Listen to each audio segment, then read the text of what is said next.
chronique horticole, une présentation de la pépinière Les Jardins Gourmands à Saint-Jacques. Annuels, vivaces, arbustes, arbres, fruitiers et plantes comestibles. Passez nous voir, lesjardingourmands.ca. Chronique horticole avec Joël Venn, copropriétaire des Jardins Gourmands en studio. Bon matin, Joël. Bon matin, Sylvain. Ça va bien? Oui, et toi? Ça va très, très bien. On poursuit ces chroniques du mardi matin que j'aime beaucoup. Tu es en train de faire de moi un spécialiste en horticulture. On va parler ce matin des premiers semis au jardin. Oui, exactement. Le sol se réchauffe et puis en horticulture, on a ce qu'on appelle des repères phénologiques. C'est-à-dire qu'on va regarder à quel stade sont rendues certaines plantes au jardin et ça nous aide à savoir la température de notre sol. Donc, la première tonte de gazon, quand on a un gazon qui atteint au moins 5 cm de hauteur, comme on a parlé la semaine dernière, ça nous dit que notre sol est rendu à au moins 5 ou 6 degrés Celsius.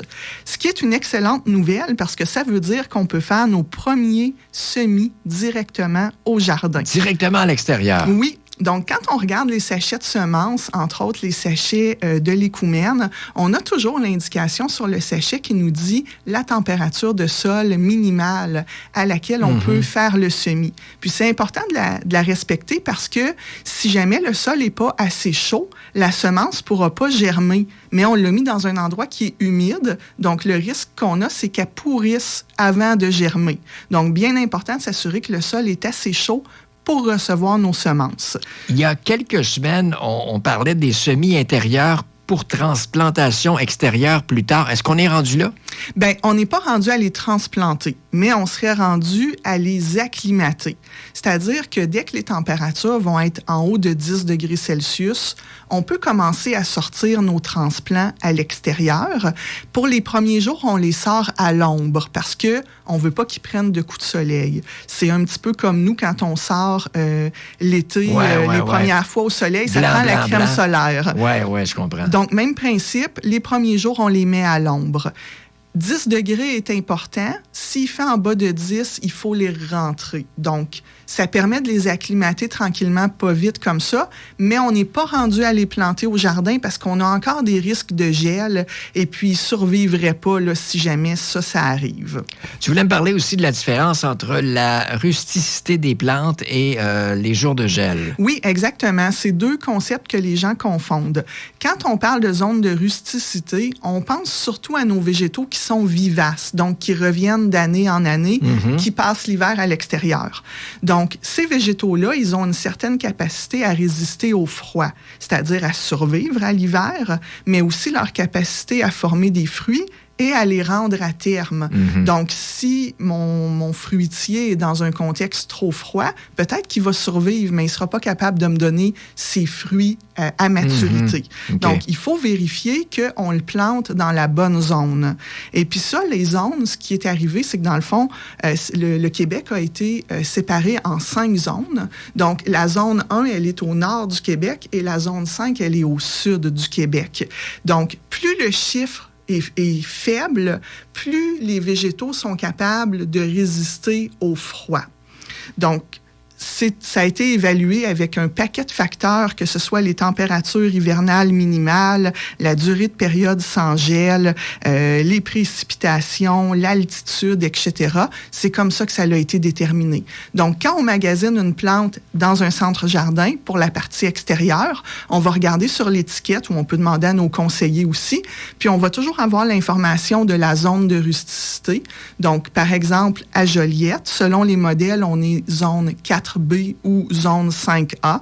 Donc, ça veut dire que 4B, 3, 2, 1, ce sont toutes des zones, des végétaux que je peux utiliser pour planter à Joliette. OK, donc partir un jardin ici à Joliette et en partir un sur la Côte-Nord, c'est deux affaires différentes. Exactement. À Joliette, on a beaucoup plus de choix de végétaux qu'à Sept-Îles. Le risque de gel maintenant. Oui, le risque de gel, là, celui-là, on va l'appliquer à nos plantes qui sortent des serres ou qu'on a parties dans la maison.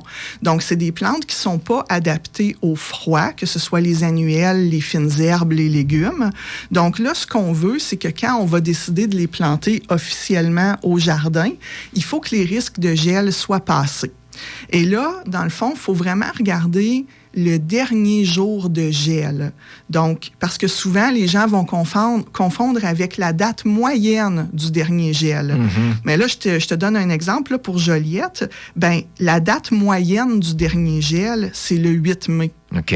Mais ça, c'est pas mon dernier jour de gel, c'est une moyenne. Ça veut dire qu'il y en a avant puis qu'il y en a après. Ça peut être le 7, le 9, comme ça peut être pas mal plus tard. Ben c'est ça. Fait que, tu sais, le 7 mai, j'ai encore 50 de risque de gel. Le 9 mai, 33 le 13 mai, 25 Mais rendu au 21 mai, il me reste un 10 de risque de gel.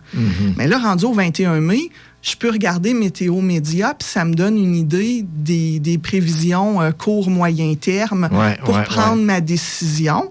Et puis, si jamais Météo Média s'était trompé, ben je pourrais toujours utiliser mes couvertures flottantes qui permettent de garder une certaine chaleur. Donc, il faut vraiment être patient, utiliser la technique d'acclimatation, mais attendre que notre dernier risque de gel soit passé avant de faire notre plantation officielle. Et on termine avec le nombre de jours sans gel. Oui, c'est que des fois, on va avoir sur les sachets de semences encore là le nombre de jours requis pour amener nos légumes à maturité. Donc, encore là, si on veut savoir la période de croissance qu'on a pour les amener à maturité, il faut vraiment regarder notre dernier risque de gel au printemps, mais il faut aussi aller regarder notre premier risque de gel à l'automne. Puis ça va nous donner notre période de croissance disponible pour nos plantes. Donc, encore pour Joliette, ben, ça veut dire qu'on aurait comme un 130 jours de culture sécuritaire. Donc, si j'ai le choix entre deux variétés, puis qu'il y en a une que c'est plus que 130 jours, ben, je vais privilégier celle qui a une saison, une durée plus courte pour être sûr de pouvoir faire mes récoltes. On se rend chez vous en succursale à Saint-Jacques-de-Montcalm. Vous êtes là, tu es là toi aussi tous les jours pour nous conseiller? Oui, on est là tous les jours. Toute l'équipe est là. Génial. Merci beaucoup, Joël. Bonne journée. À toi aussi. Bye. Bye. La chronique horticole, une présentation de la pépinière Les Jardins Gourmands à Saint-Jacques. Annuels vivaces, arbustes, arbres, fruitiers et plantes comestibles. Passez nous voir, lesjardingourmands.ca.